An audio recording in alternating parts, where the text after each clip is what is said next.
আসসালামু আলাইকুম। আশা করি সবাই ভালো আছেন। আমি আলহামদুলিল্লাহ ভালো আছি। Daily job news and preparation YouTube চ্যানেলে আপনাদের সবাইকে স্বাগতম। তো আজকে আমি একটা নতুন নিয়োগ বিজ্ঞপ্তি নিয়ে আপনাদের কাছে হাজির হয়েছি। আমাদের নিয়োগ বিজ্ঞপ্তিটা হচ্ছে সরকারি যানবাহন অধিদপ্তর। টোটাল ভ্যাকেন্সি 530 জন এবং যে আবেদনের যে শেষ তারিখ সেটা হচ্ছে 15 ডিসেম্বর 2024। তো আমরা এর ভিতরে একটু ডিটেলসটা দেখে নেব।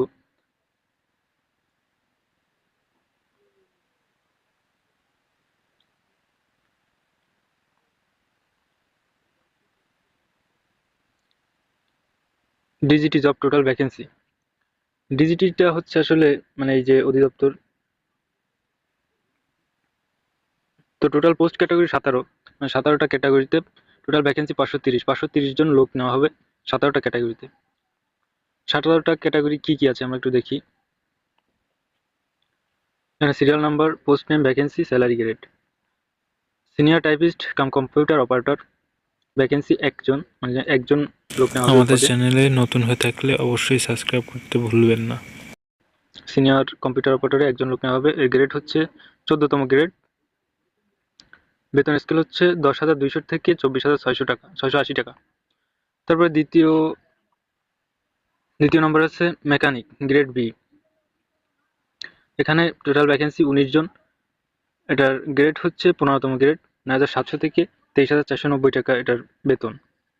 3 নম্বরে কার ড্রাইভার, 333 জন, 9,700 থেকে 23,490 টাকা 15 গ্রেডের বেতন। এটা গ্রেড হচ্ছে 15তম গ্রেড। কার ড্রাইভার 4 নম্বর আছে কার ড্রাইভার, 73 জন, 9,000 এর বেতন স্কেল হচ্ছে 9,300 থেকে 22,490 টাকা, গ্রেড 16। 5 নম্বরে office assistant cum computer typist. এখানে হয়তো যেহেতু কাম কম্পিউটার, এখানে আপনার একটা কম্পিউটারের যে চালানোর দক্ষতা বা কোনো স্বীকৃত প্রতিষ্ঠান থেকে আপনার সার্টিফিকেট থাকতে হবে। এখানে ভ্যাকেন্সি আছে 4টা। এখানে 4 জন লোক নেওয়া হবে। এটার গ্রেড হচ্ছে 16তম গ্রেড, 9,300 থেকে 22,490 টাকা এটার বেসিক স্যালারি। অ্যাকাউন্টেন্টস অ্যাসিস্ট্যান্ট 6 নম্বর আছে অ্যাকাউন্টেন্ট অ্যাসিস্ট্যান্ট। এখানে ভ্যাকেন্সি 5টা বা শূন্য পদসংখ্যা আছে 5টা, 5 জন লোক নেওয়া হবে। তো এটার বেতন স্কেল হচ্ছে 9,300 থেকে 22,490 টাকা, 16তম গ্রেড। 7 নম্বরে টাইম কিপার একজন। এখানে একজন লোক নেওয়া হবে 16তম গ্রেডের, 9,300 থেকে 22,490 টাকা। ইন্ডেন্ট অ্যাসিস্ট্যান্ট, এখানে ভ্যাকেন্সি 2 জন। এখানে লোক নেওয়া হবে 2 জন, 9,300 থেকে 22,490 টাকা, এটাও 16তম গ্রেডের জব অ্যাসিস্ট্যান্ট। এটার ভ্যাকেন্সি একটা, 9,300 থেকে 22,490 টাকা, 16তম গ্রেড। স্টোরম্যান, ভ্যাকেন্সি একটা, 9,300 থেকে 22,490 টাকা, গ্রেড 16। লেজার অ্যাসিস্ট্যান্ট, এটার ভ্যাকেন্সি 3টা, শূন্য পদসংখ্যা 3টা, 9,300 থেকে 22,490 টাকা, 16তম গ্রেডের। Speed boat driver, speed boat driver বলতে সমুদ্রের যে এরকম বিভিন্ন ধরনের জাহাজ, স্পিড বোট তো আমরা সকলেই চিনি হয়তো। স্পিড বোটের ড্রাইভার, 9,300 থেকে 22,490 টাকা, 16তম গ্রেডের। মেকানিক গ্রেড ডি, এখানে ভ্যাকেন্সি আছে 16টা। এখানে এই পদটার গ্রেড হচ্ছে 18তম গ্রেড, 8,800 থেকে 21,310 টাকা। ডিসপেক্ট রাইডার, ডিসপেক্ট রাইডার এটা আসলে নামটা কি আসলে আমি নিজেও জানি না। তো যাই হোক, 8,800 থেকে 21,310 টাকা, গ্রেড 18তম গ্রেড। অফিস সহায়ক 5টা, 8,250 থেকে 20,010 টাকা, গ্রেড 20। তারপরে 16 নম্বরে আছে ক্লিনার হেল্পার। ক্লিনার হেল্পার, এখানে ভ্যাকেন্সি আছে 29টা, 8,250 থেকে 20,010 টাকা, গ্রেড 20। সিকিউরিটি গার্ড, এখানে ভ্যাকেন্সি আছে 16টা। এটার গ্রেড হচ্ছে 20তম গ্রেড, 8,250 থেকে 20,010 টাকা এর বেসিক স্যালারি। আমরা বিস্তারিত জেনে নেব এটার। দেখুন এখানে DGT job important date and type. Job publish date 17 November. এই সার্কুলারটা আপনার পাবলিশ হয়েছে 17 নভেম্বর 2024 এবং অ্যাপ্লিকেশন স্টার্ট ডেট আবেদন শুরু হওয়ার তারিখ শুরু হয়েছে 20 নভেম্বর 2024 at 10 AM। 20 তারিখ নভেম্বর মাসের এই গত 20 তারিখ সকাল 10টা থেকে শুরু হয়ে গেছে। এখন আপনারা যে কোনো মুহূর্তে আবেদন করতে পারবেন এবং অ্যাপ্লিকেশন লাস্ট ডেট অথবা শেষ দিন আপনারা 15 ডিসেম্বর 2024 at 5 PM 15 ডিসেম্বরের বিকাল 5টা পর্যন্ত আপনারা অ্যাপ্লাই করার সুযোগ পাবেন। আমরা এখানে নিয়ে সার্কুলারের বিস্তারিত বিষয়টা একটু জেনে নিই। যাই হোক, এখানে একটু কিছু এখানে দেখুন, employ name department of government transport DGT. এখানে ডিজিটি বলতে বোঝা যাচ্ছে যে এই অধিদপ্তরটার নাম, ডিপার্টমেন্ট ডিতে ডিপার্টমেন্ট অফ, জিতে গভর্নমেন্ট, টিতে transport. Post names are given অ্যাভভ। Job location depend on the posting. Depend on the posting মানে হচ্ছে আপনার যেখানে পোস্টিং হবে আপনার ওইখানেই কাজ করতে হবে। তো এটার কোনো নির্দিষ্ট জায়গার কথা বলা নেই, আপনাকে যে কোনো জায়গায় দিতে পারে, বাংলাদেশের মধ্যে যে কোনো জেলায় হতে পারে। জব লোকেশন এটাও একই সেম। পোস্ট ক্যাটাগরি 7টা, total vacancy 530। Job type full time. এখানে আপনার জব টাইপ হচ্ছে দুইটা, যেমন full time, half time. Half time হচ্ছে আপনার মানে এক কর্মদিবসের অর্ধেক কর্মদিবস, বা যদি 8 ঘন্টা ডিউটি হয় তার 4 ঘন্টা আপনার ডিউটি, এটা হচ্ছে হাফ টাইম। বা আর ফুল টাইম যেটা হচ্ছে আপনার পুরো এক কর্মদিবস, মানে পুরো একটা দিনই আপনার 8 ঘন্টাই ডিউটি করতে হবে, মানে যে চাকরির যেরকম ডিউটি আপনার করতে হয়। যদি 8 ঘন্টা হয় 8 ঘন্টা, যদি 12 ঘন্টা হয় 12 ঘন্টা, ফুল টাইম হবে 12 ঘন্টা, হাফ টাইম হবে 6 ঘন্টা। তো যাই হোক, জব ক্যাটাগরি গভর্নমেন্ট জব, এটা একটা সরকারি চাকরি। Gender both males and females are allowed to apply. এখানে মহিলা অথবা পুরুষ যে কেউ অ্যাপ্লাই করতে পারবে। Age limitation on 20 November 2024। The age of general candidate should be 18 to 30 years and maximum 23 years for quota holder. মানে যাদের কোটা আছে, যেমন মুক্তিযোদ্ধা কোটা, পশু কোটা, এইসব কোটা বিষয়ক যাদের সুযোগ সুবিধা আছে তাদের 32 বছর পর্যন্ত নেওয়া হবে। এডুকেশন কোয়ালিফিকেশন ক্লাস 8 আর জেএসসি থেকে আপনার এখানে এইচএসসি পাস হতে হবে। তো আমরা এখানে বিস্তারিত বিষয়টা একটু দেখি। নিয়োগ বিজ্ঞপ্তি যেটা আছে জুম করে নিলাম। এখানে দেখুন, গণপ্রজাতন্ত্রী বাংলাদেশ সরকার, জনপ্রশাসন মন্ত্রণালয়। এটা জনপ্রশাসন মন্ত্রণালয়ের অধীন। সরকারি যানবাহন অধিদপ্তর, সচিবালয়, লিংক রোড, ঢাকা। www.dgt.gov.bd। এটা হচ্ছে ওদের অফিসিয়াল ওয়েবসাইটের লিঙ্ক। এখানে আমরা দেখি প্রথমে আছে পদের নাম ও বেতন স্কেল। জাতীয় বেতন স্কেল 15 অনুযায়ী। এই বেতন স্কেলটা 15 অনুযায়ী সর্বশেষ যেটা। পদের সংখ্যা, শিক্ষাগত যোগ্যতা, অভিজ্ঞতা। এখানে ক্রমিক নম্বর 1 নম্বরে আছে 60 মুদ্রাক্ষরিক কাম কম্পিউটার অপারেটর, গ্রেড 14। 60 মুদ্রাক্ষরিক কাম কম্পিউটার অপারেটর এর গ্রেড হচ্ছে 14। এর বেতন স্কেল হচ্ছে 10,200 থেকে 24,680 টাকা। পদের সংখ্যা একটি, মানে এখানে একটি পদের সংখ্যা আছে, একটি মানে একজন লোক নেওয়া হবে। কোনো স্বীকৃত বিশ্ববিদ্যালয় হতে স্নাতক বা সমমানের ডিগ্রি, অনার্স পাস হতে হবে, প্লাস কম্পিউটার প্রশিক্ষণপ্রাপ্ত। 60 লিপিতে সর্বনিম্ন গতি প্রতি মিনিটে ইংরেজি 70 শব্দ এবং বাংলায় 45 শব্দ। কম্পিউটার মুদ্রাক্ষরের সর্বনিম্ন গতি প্রতি মিনিটে ইংরেজি 30 শব্দ এবং বাংলায় 25 শব্দ। Computer word processing, email, fax machine ইত্যাদি চালানোর দক্ষতা, অভিজ্ঞতা থাকতে হবে। এগুলো কিন্তু আপনার অবশ্যই থাকতে হবে। আপনার পরীক্ষার সময় এটার প্র্যাকটিক্যালি পরীক্ষা দিতে হবে। মেকানিক গ্রেড বি, 2 নম্বরের মেকানিক গ্রেড বি। এটার গ্রেড হচ্ছে 15তম গ্রেডের। বেতন স্কেল হচ্ছে 9,700 থেকে 23,490 টাকা। এটার পদের সংখ্যা হচ্ছে 19টি। এখানে 19 জন লোক নেওয়া হবে। কোনো শিক্ষিত বোর্ড হইতে উচ্চ মাধ্যমিক সার্টিফিকেট বা সমমানের পরীক্ষা উত্তীর্ণ। অটোমোটিভ মেশিন সহ electrical installation and maintenance, fitting machine, shop practice, refrigeration and work condition বা ওয়েল্ডিং বিষয়ে ট্রেড কোর্স উত্তীর্ণ, সংশ্লিষ্ট ট্রেডে 2 বছরের অভিজ্ঞতা। এখানে 2 বছর সংশ্লিষ্ট ট্রেডে 2 বছরের অভিজ্ঞতা দরকার হবে।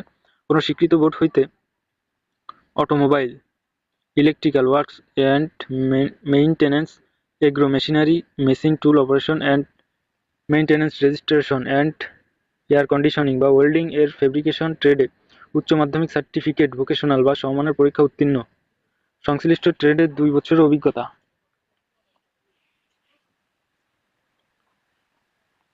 3 নম্বরে আছে গাড়ি চালক। এটার গ্রেড হচ্ছে 15তম গ্রেড। বেতন স্কেল 9,700 থেকে 23,490। এখানে পদের সংখ্যা আছে কিন্তু অনেক। এখানে অনেকগুলো পদের সংখ্যা আছে, মানে শূন্য পদের সংখ্যা আছে 333টি। তার মানে এই পদটিতে 333 জন লোক নেওয়া হবে। কোনো স্বীকৃত বোর্ড হইতে জুনিয়র স্কুল সার্টিফিকেট বা সমমানের পরীক্ষায় উত্তীর্ণ। তো আপনারা এখানে কিন্তু 8 পাস হলেই আবেদন করতে পারবেন। প্লাস এখানে আরও কিছু অভিজ্ঞতা আপনার থাকতে হবে, যেমন ধরুন ভারী গাড়ি চালানোর বৈধ ড্রাইভিং লাইসেন্স। আপনার ভারী গাড়ি চালানোর বৈধ লাইসেন্স থাকতে হবে। এখানে আপনার মনে করেন এই যে মোটর সাইকেল বা হালকা গাড়ির যে লাইসেন্স, এটা হলে হবে না, আপনার ভারী গাড়ির লাইসেন্স, ড্রাইভিং লাইসেন্স থাকতে হবে। অভিজ্ঞতা সম্পন্ন চাকরিগণ অগ্রাধিকার পাইবেন। এখানে যারা খুবই অভিজ্ঞতা সম্পন্ন তারা একটু অগ্রাধিকার পাবে। 4 নম্বরে আছে গাড়ি চালক। এটার গ্রেড হচ্ছে 16তম গ্রেড। বেতন স্কেল 9,300 থেকে 22,490 টাকা। এটার ভ্যাকেন্সি বা এটার শূন্য পদের সংখ্যা আছে 73টি। এখানে 73 জন লোক নেওয়া হবে। কোনো শিক্ষিত বোর্ড হইতে জুনিয়র স্কুল সার্টিফিকেট বা সমানের পরীক্ষা উত্তীর্ণ, হালকা গাড়ি চালানোর বৈধ হালকা ড্রাইভিং লাইসেন্স, অভিজ্ঞতা সম্পন্ন চালকগণ অগ্রাধিকার পাবেন। তো এখানে হালকা গাড়ির লাইসেন্স দরকার হবে আপনার। 5 নম্বরে আছে অফিস সহকারী কাম কম্পিউটার মুদ্রাক্ষরিক, গ্রেড 16। এটা 16তম গ্রেডের একটি পদ, যার বেতন স্কেল হচ্ছে 9,300 থেকে 22,490 টাকা।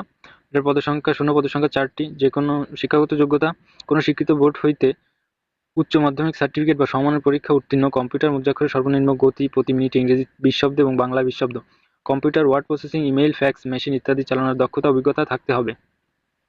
6 নম্বরে হিসাব সহকারী, 16তম গ্রেডের একটি পদ। এর বেতন স্কেল হচ্ছে 9,300 থেকে 22,490 টাকা। এর শূন্য পদের সংখ্যা 5টি। কোন শিক্ষিত বোর্ড হইতে বাণিজ্য বিভাগে উচ্চ মাধ্যমিক সার্টিফিকেট বা সমানের পরীক্ষা উত্তীর্ণ। তো এখানে আপনার উচ্চ মাধ্যমিক পরীক্ষায় উত্তীর্ণ প্লাস বাণিজ্য বিভাগ হতে হবে, অন্য কোনো বিভাগ হলে আপনি আবেদন করতে পারবেন না। 7 নম্বরে টাইম কিপার, 16তম গ্রেডের, বেতন স্কেল 9,300 থেকে 22,490 টাকা। শূন্য পদের সংখ্যা 1টি। কোন স্বীকৃত বোর্ড হইতে উচ্চ মাধ্যমিক সার্টিফিকেট বা সমানের পরীক্ষা উত্তীর্ণ। ইন্ডিয়ান সহকারী, 16তম গ্রেড, বেতন স্কেল 9,300 থেকে 22,490 টাকা। শূন্য পদের সংখ্যা 2টি। কোন শিক্ষাগত যোগ্যতা কোনো স্বীকৃত বোর্ড হইতে উচ্চ মাধ্যমিক সার্টিফিকেট বা সমানের পরীক্ষা উত্তীর্ণ। জব সহকারী, 16তম গ্রেডের একটি পদ, বেতন স্কেল 9,300 থেকে 22,490 টাকা। শূন্য পদ 1টি। কোনো স্বীকৃত বোর্ড হইতে উচ্চ মাধ্যমিক সার্টিফিকেট বা সমানের পরীক্ষা উত্তীর্ণ। পরের পেজে কি আছে আমরা একটু দেখি। পরের পেজে আছে 10 নম্বরে স্টোরম্যান, 16তম গ্রেডের একটি পদ, বেতন স্কেল 9,300 থেকে 22,490। শূন্য পদের সংখ্যা 1টি। কোনো স্বীকৃত বোর্ড হইতে উচ্চ মাধ্যমিক সার্টিফিকেট বা সমানের পরীক্ষা উত্তীর্ণ এবং স্টোর রক্ষণাবেক্ষণের কাজে অভিজ্ঞতা। আপনার এই অভিজ্ঞতাটা থাকতে হবে, স্টোর রক্ষণাবেক্ষণ কাজে অভিজ্ঞতা। 11 নম্বরে আছে আপনার লেজার সহকারী, 16তম গ্রেডের একটি পদ, বেতন স্কেল 9,300 থেকে 22,490 টাকা। শূন্য পদের সংখ্যা 3টি। কোনো স্বীকৃত বোর্ড হইতে উচ্চ মাধ্যমিক সার্টিফিকেট বা সমান পরীক্ষা উত্তীর্ণ। 12 নম্বরে আছে স্পিডবোট চালক, 16তম গ্রেডের একটি পদ, বেতন স্কেল 9,300 থেকে 22,490 টাকা। শূন্য পদের সংখ্যা 10টি। স্পিডবোট চালনায় 3 বছরের অভিজ্ঞতা থাকতে হবে। তার মানে আপনার ন্যূনতম 3 বছরের অভিজ্ঞতা থাকতে হবে স্পিডবোট চালানোর। 13 নম্বরে আছে মেকানিক গ্রেড ডি গ্রেডের মেকানিক। এটার গ্রেড হচ্ছে 18তম এবং বেতন স্কেল হচ্ছে 8,800 থেকে 21,310 টাকা। শূন্য পদের সংখ্যা 16টি। শিক্ষাগত যোগ্যতা অভিজ্ঞতা কোনো স্বীকৃত বোর্ড হইতে মাধ্যমিক সার্টিফিকেট বা সমানের পরীক্ষা উত্তীর্ণ সহ অটোমোটিভ মেশিন সহ electrical installation and maintenance, fitting machine, shop practice, refrigeration and air conditioning বা ওয়েল্ডিং বিষয়ে ট্রেড কোর্সে উত্তীর্ণ, সংশ্লিষ্ট ট্রেডে 2 বছরের বাস্তব অভিজ্ঞতা থাকতে হবে। কোনো স্বীকৃত বোর্ড হইতে automotive mechanical drafting with cat, electrical maintenance works, farm machineries, general mechanics, machine tool operation, general electrical works, refrigeration and air conditioning বা ওয়েল্ডিং অ্যান্ড ফেব্রিকেশন বা ওয়েল্ডিং ট্রেডে মাধ্যমিক সার্টিফিকেট, ভোকেশনাল বা সমমানের পরীক্ষা উত্তীর্ণ, সংশ্লিষ্ট ট্রেডে 2 বছরের অভিজ্ঞতা থাকতে হবে। তার মানে এখানেও আপনার 2 বছরের অভিজ্ঞতা দেখাতে হবে। 4 নম্বর আছে ডেসপার রাইডার, এখানে শূন্য পদের সংখ্যা 11টি। কোনো স্বীকৃত বোর্ড হইতে মাধ্যমিক স্কুল সার্টিফিকেট বা সমমানের পরীক্ষা উত্তীর্ণ, মোটরসাইকেল চালানোর বৈধ ড্রাইভিং লাইসেন্স থাকতে হবে। এখানে আপনার মোটরসাইকেল চালানোর বৈধ ড্রাইভিং লাইসেন্স থাকতে হবে এবং কোনো স্বীকৃত বোর্ড হইতে মাধ্যমিক স্কুল সার্টিফিকেট বা সমমানের পরীক্ষা উত্তীর্ণ হতে হবে। 15 নম্বরে আছে অফিস সহায়ক, 20তম গ্রেডের একটি পদ, বেতন স্কেল 8,250 থেকে 20,010 টাকা। শূন্য পদের সংখ্যা 5টি। কোনো স্বীকৃত বোর্ড হইতে মাধ্যমিক স্কুল সার্টিফিকেট বা সমানের পরীক্ষা উত্তীর্ণ এবং সুস্বাস্থ্যের অধিকারী হতে হবে। এখানে আপনার বডি ফিটনেসটা একটু ভালো হতে হবে।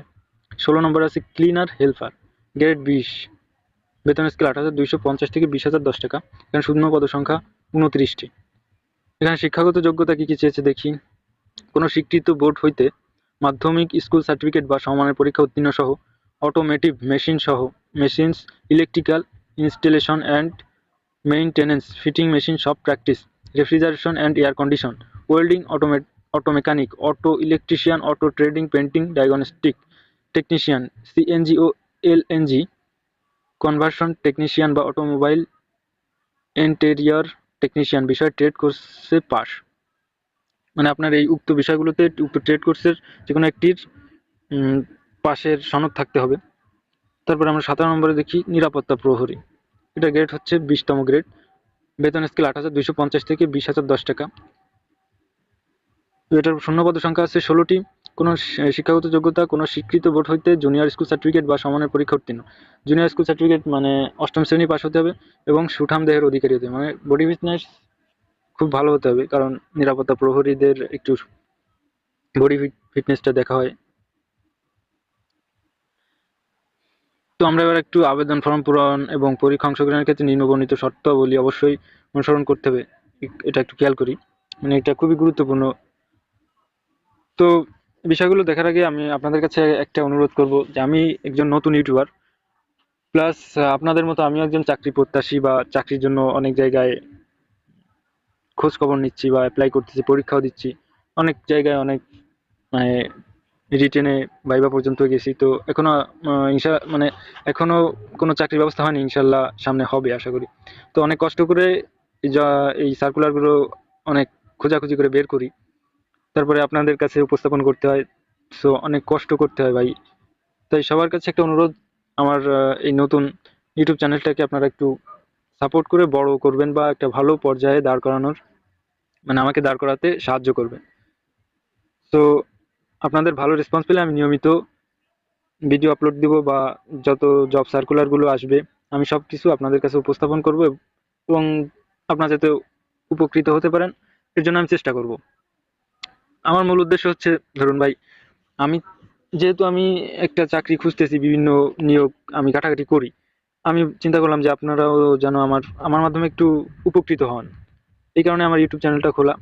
তাই আপনাদের কাছে অনুরোধ করব যে আপনারা একটু আমাকে সাপোর্ট করবেন আর আমার ভিডিওগুলো শেয়ার করবেন, সাবস্ক্রাইব করবেন এবং ভালো লাগলে লাইক করবেন, কারণ ভাই একটা ভিডিও বানাতে অনেক সময় ব্যয় হয় তা আপনারা জানেন।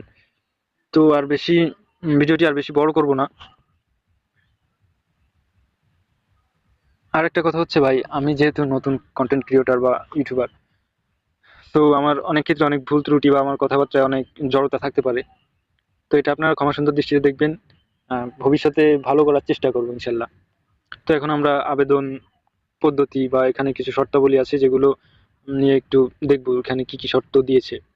1 নম্বর শর্ত হচ্ছে নিয়োগের ক্ষেত্রে সরকারের প্রচলিত বিধিবিধান, কোটা পদ্ধতি এবং পরবর্তীতে এ সংক্রান্ত কোনো সংশোধন হলে তা অনুসরণ করা হবে। 2 নম্বরে প্রার্থীর বয়স। 20 নভেম্বর 2024 তারিখে প্রার্থীর ন্যূনতম ও সর্বোচ্চ বয়স হবে 18 থেকে 30 বছর। এখানে 18 থেকে 30 বছরের মধ্যে আপনার বয়স হতে হবে। শুধুমাত্র বীর মুক্তিযোদ্ধা, শহীদ বীর মুক্তিযোদ্ধা, বীরাঙ্গনা সন্তানদের এবং শারীরিক প্রতিবন্ধী প্রার্থীদের ক্ষেত্রে বয়সীমা 32 পর্যন্ত শিথিলযোগ্য। আবেদনপত্র গ্রহণের শেষ তারিখ পর্যন্ত চাকরিতে প্রবেশের বয়স সংক্রান্ত সর্বশেষ জারিকৃত প্রজ্ঞাপন বিধি কার্যকর হবে। বয়স প্রমাণের ক্ষেত্রে কোনো প্রকার এফিডেভিট গ্রহণযোগ্য নয়। প্রার্থীকে অবশ্যই জন্মসূত্রে বাংলাদেশি স্থায়ী নাগরিক হতে হবে। তো আমরা যারা আবেদন করব তাদের জন্মসূত্রে বাংলাদেশি হতে হবে। সরকারি, আধা সরকারি 4 নম্বরে সরকারি, আধা সরকারি ও স্বায়ত্তশাসিত প্রতিষ্ঠানে চাকরিরত প্রার্থীদের অবশ্যই যথাযথ কর্তৃপক্ষের অনুমতিক্রমে আবেদন করতে হবে। না আপনি যে জায়গায় কাজ করতেছেন বা চাকরি করতেছেন ওই প্রতিষ্ঠানের অনুমতিক্রমে আপনার আবেদন করতে হবে। প্রার্থীদের অবশ্যই মৌখিক পরীক্ষার সময় সংশ্লিষ্ট নিয়োগকারী পক্ষ কর্তৃক প্রদত্ত অনাপত্তি পত্রের মূল কপি জমা দিতে হবে। অনাপত্তি পত্রটা হচ্ছে আপনি যদি কোনো প্রতিষ্ঠানে চাকরি করেন বা কাজ করেন, সেই স্থান থেকে আপনি যে ছেড়ে যাবেন বা অন্য একটা কাজে যাবেন, এটার একটা প্রমাণ বলতে পারেন। তো এটার মূল কপি আপনার মৌখিক পরীক্ষার সময় তাদের দেখাতে হবে। 5 নম্বরে মৌখিক পরীক্ষার সময় প্রার্থীর অবশ্যই নিম্নবর্ণিত সনদসমূহের মূল কপি প্রদর্শনপূর্বক অতিরিক্ত 1 সেট সত্যায়িত ফটোকপি দাখিল করতে হবে। দাখিলযোগ্য কাগজপত্রের তালিকা। আপনার এখানে কি কি কাগজপত্র লাগবে দেখুন। ক নম্বরে অনলাইনে পূরণকৃত আবেদনপত্র, মানে আপনি এই যে আবেদনটা করবেন এই আবেদনপত্রটা মূল কপি লাগবে। খ নম্বরে 2 কপি পাসপোর্ট সাইজের সত্যায়িত ছবি। আপনার নিজের 2 কপি পাসপোর্ট সাইজের সত্যায়িত ছবি দিতে হবে, বা সত্যায়িত বলতে কোনো প্রথম গেজেটের সরকারি চাকরিজীবীদের দ্বারা সত্যায়িত করে নিতে হবে। আমরা যাকে বলি বিসিএস ক্যাডার যারা আছে তাদের থেকে সত্যায়িত করতে হবে, যারা সরকারি চাকরি করতেছে 1 নম্বর, মানে প্রথম শ্রেণীর যারা কর্মকর্তা। গ নম্বরের সকল শিক্ষাগত যোগ্যতা সনদের সত্যায়িত ফটোকপি এবং প্রযোজ্য ক্ষেত্রে লাইসেন্স অভিজ্ঞতা সনদের সত্যায়িত ফটোকপি। তো আপনি যে পদে আবেদন করতেছেন সেই পদে যে অভিজ্ঞতা চেয়েছে তার যদি লাইসেন্স চেয়ে থাকে, ড্রাইভিং লাইসেন্স চেয়ে থাকে বা কোনো অভিজ্ঞতার কথা চেয়ে থাকে, তাহলে সেটা আপনার অবশ্যই প্রদর্শন করতে হবে বা সাথে নিতে হবে সত্যায়িত করে। সরকারি, আধা সরকারি, স্বায়ত্তশাসিত প্রতিষ্ঠান কর্মরত প্রার্থীর ক্ষেত্রে যথাযথ কর্তৃপক্ষ কর্তৃক প্রদত্ত অনাপত্তিপত্র। ১ নম্বরে বাংলাদেশের স্থায়ী বাসিন্দা প্রমাণক হিসেবে ইউনিয়ন পরিষদ, পৌরসভা, সিটি কর্পোরেশন কর্তৃক প্রদত্ত সনদ, জাতীয় পরিচয়পত্র, জন্ম নিবন্ধন সনদ। তো এই কাগজপত্রগুলো আপনার অবশ্যই দরকার হবে। ছ নম্বরে জাতীয় পরিচয়পত্র, জন্ম নিবন্ধন সনদ। আপনার এখানে জাতীয় পরিচয়পত্র মানে ভোটার আইডি কার্ড প্লাস জন্ম নিবন্ধনের কার্ড লাগবে। ৬ নম্বরে প্রথম শ্রেণীর গেজেটেড কর্মকর্তা নামযুক্ত সিল দ্বারা প্রদত্ত চারিত্রিক সনদপত্র। আপনার একটা চারিত্রিক সনদপত্র দরকার পড়বে, আর সেটা প্রথম শ্রেণীর গেজেটেড কর্মকর্তার নামযুক্ত সিল দ্বারা সত্যায়িত হতে হবে। ১ নম্বর মুক্তিযোদ্ধা, শহীদ মুক্তিযোদ্ধা ও বীরাঙ্গনা প্রমাণক হিসেবে সরকারের সর্বশেষ দিক নির্দেশনা মোতাবেক উপযুক্ত কর্তৃপক্ষ কর্তৃক প্রদত্ত সনদ। তাছাড়া মুক্তিযোদ্ধা, শহীদ মুক্তিযোদ্ধা ও বীরাঙ্গনা সন্তানদের ক্ষেত্রে উপযুক্ত প্রমাণক হিসেবে ইউনিয়ন পরিষদের চেয়ারম্যান, সিটি কর্পোরেশন এর ওয়ার্ড কাউন্সিলর, পৌরসভা মেয়র, পৌরসভা কাউন্সিল কর্তৃক প্রার্থীর সঙ্গে মুক্তিযোদ্ধা সম্পর্ক সংক্রান্ত প্রত্যয়নপত্র। ক্ষুদ্র ও নৃগোষ্ঠী, শারীরিক প্রতিবন্ধী ও তৃতীয় লিঙ্গের প্রার্থীদের উপযুক্ত কর্তৃপক্ষ কর্তৃক প্রদত্ত সনদপত্র 1 সেট সত্যায়িত ফটোকপি দাখিল করতে হবে। ৭ নম্বরে আবেদনকারীর তার সর্বশেষ অর্জিত শিক্ষাগত যোগ্যতা তথ্য আবশ্যিকভাবে উল্লেখ করতে হবে। ৮ নম্বরে লিখিত, মৌখিক, ব্যবহারিক পরীক্ষায় অংশগ্রহণের জন্য কোনো প্রকার টিএডিএ প্রদান করা হবে না। ৯ নম্বরে নিয়োগকারী কর্তৃপক্ষ বিজ্ঞপ্তিতে উল্লেখিত পদের সংখ্যা হ্রাস, বৃদ্ধি এবং বিজ্ঞপ্তি বাতিল করার অধিকার সংরক্ষণ করেন। এক জেলার বাসিন্দা অন্য জেলার বাসিন্দা হিসেবে আবেদন করতে পারবেন না। ১১ নম্বরে আবেদনকারী নিয়োগ লাভের পর বাংলাদেশের যে কোনো স্থানে চাকরি করতে বাধ্য থাকবেন। ১২ নম্বরে অনলাইন ব্যতীত কোনো আবেদন গ্রহণ করা হবে না। ১৩ নম্বরে প্রার্থীর যোগ্যতা যাচাই। প্রার্থী কর্তৃক প্রদত্ত কোনো তথ্য বা দাখিলকৃত কাগজপত্র জাল, মিথ্যা বা বিজ্ঞপ্তি চাওয়া ন্যূনতম শর্তের সাথে গড়মিল, অসামঞ্জস্য পাওয়া গেলে, ভুয়া প্রমাণিত হলে কিংবা পরীক্ষা নকল বা অসদুপায় অবলম্বন করলে সংশ্লিষ্ট প্রার্থীর প্রার্থিতা বাতিল করা হবে এবং তার বিরুদ্ধে যথাযথ আইনানুগ ব্যবস্থা গ্রহণ করা হবে। ভুল তথ্য, জাল কাগজপত্র প্রদর্শিত হলে যে কোনো প্রার্থীর প্রার্থিতা পরীক্ষা চলাকালীন অথবা পরবর্তী যে কোনো সময় বাতিল করার ক্ষমতা কর্তৃপক্ষ সংরক্ষণ করেন। ১৪ নম্বরে অনলাইনে আবেদনের পূরণ সংক্রান্ত নিয়মাবলী। এটা কিন্তু খুবই গুরুত্বপূর্ণ, আমরা একটু খেয়াল করে বা মনোযোগ দিয়ে দেখি। ক নম্বরে পরীক্ষা অংশগ্রহণের ইচ্ছুক প্রার্থীগণ http://dgt.teletalk.com.bd ওয়েবসাইটে আবেদনপত্র পূরণ করবেন। আবেদনের সময়সীমা নিম্নরূপ: অনলাইনে আবেদনের পূরণ ও পরীক্ষার ফি জমা দেওয়ার শুরুর তারিখ সময় ২০ নভেম্বর ২০২৪ সকাল ১০টা থেকে আবেদন শেষের তারিখ ১৫ ডিসেম্বর ২০২৪ বিকাল ৫টা পর্যন্ত। উক্ত সময়সীমার মধ্যে ইউজার আইডি প্রাপ্ত প্রার্থীগণ অনলাইনে আবেদন সাবমিট এর সময় থেকে পরবর্তী ৭২ ঘন্টার মধ্যে SMS এ পরীক্ষার ফি জমা দিতে হবে। অনলাইনে আবেদনপত্র তার রঙিন ছবি, দৈর্ঘ্য ৩০০x প্রস্থ ৩০০ পিক্সেল এবং স্বাক্ষরের দৈর্ঘ্য ৩০০x৮০ প্রস্থ স্ক্যান করে নির্ধারিত স্থানে আপলোড করবেন। ছবির সাইজে সর্বোচ্চ ১০০ কেবি ও স্বাক্ষরের সাইজ সর্বোচ্চ ৮০ কেবি হতে হবে। অনলাইন আবেদন পূরণকৃত তথ্য যেহেতু পরবর্তী সকল কার্যক্রম ব্যবহৃত হবে, সেহেতু অনলাইন আবেদনপত্র সাবমিট করার পূর্বেই পূরণকৃত সকল তথ্যের সঠিকতা সম্পর্কে প্রার্থী নিজে শতভাগ নিশ্চিত হবেন। মানে অনলাইনে আবেদন সাবমিট করার আগে আপনি একটু খেয়াল করে দেখে নেবেন যে আসলে সবকিছু আপনার সঠিক আছে কিনা। প্রার্থী অনলাইনে পূরণকৃত আবেদনের একটি রঙিন প্রিন্ট পরীক্ষা সংক্রান্ত যে কোনো প্রয়োজনীয় সহায়ক হিসেবে সংরক্ষণ করবেন। একটি ফটোকপি নিয়ে রাখবেন এবং মৌখিক ব্যবহারিক প্রযোজ্যের ক্ষেত্রে পরীক্ষার সময় ১ কপি জমা দিবেন। গাড়ি চালক ও ডেসপার রাইডার পদে আবেদনকারীগণকে অবশ্যই অনলাইনে আবেদন করার সময় ড্রাইভিং লাইসেন্সে ইনফরমেশন দিতে হবে, অন্যথায় গাড়ি ও ডেসপার রাইডার পদে চূড়ান্তভাবে বিবেচনা করা হবে না। SMS প্রেরণের নিয়মাবলী ও পরীক্ষার ফি প্রদান। অনলাইনে আবেদনপত্র যথাযথভাবে পূরণ করে নির্দেশনা অনুযায়ী ছবি এবং স্বাক্ষর আপলোড করে আবেদনপত্র সাবমিট করা সম্পন্ন হলে কম্পিউটার ছবি সহ অ্যাপ্লিকেশন প্রিভিউ দেখা যাবে। নির্ভুলভাবে আবেদনপত্র সাবমিট করা প্রার্থী একটি ইউজার আইডি, ছবি এবং স্বাক্ষরযুক্ত একটি